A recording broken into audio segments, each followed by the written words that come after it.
This is a quick little hint to show you things that can affect the visibility of bones on different layers. So here I have my bones constructed on my bone layer, and I've got a group layer, the head layer, and underneath that eyes, masked eyes that have pupils, eyes, and the head. Now as I click on these sublayers, I still see the bones on each of the layers. However, there are several things that can make these bones not show up on the sublayers.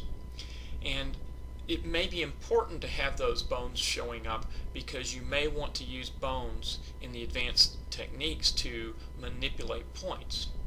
So what makes the bones not show up or show up?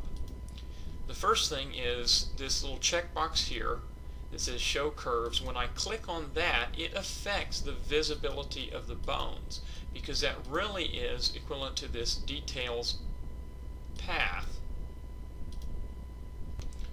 Sorry, that doesn't show up too well because of where that pops up, but that's the path. And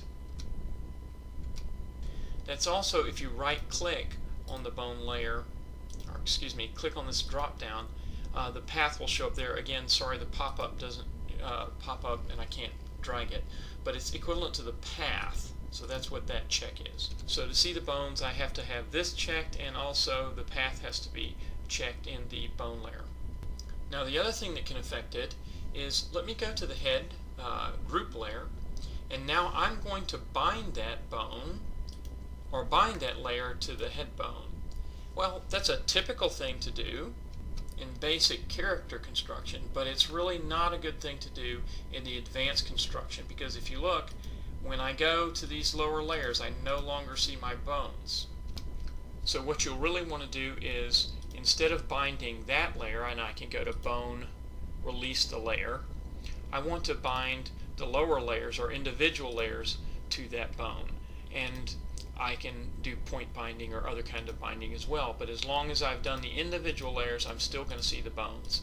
And that means that I can actually manipulate the bones from those lower layers. So that's some tips as to why your bones may not be showing up in the lower layers.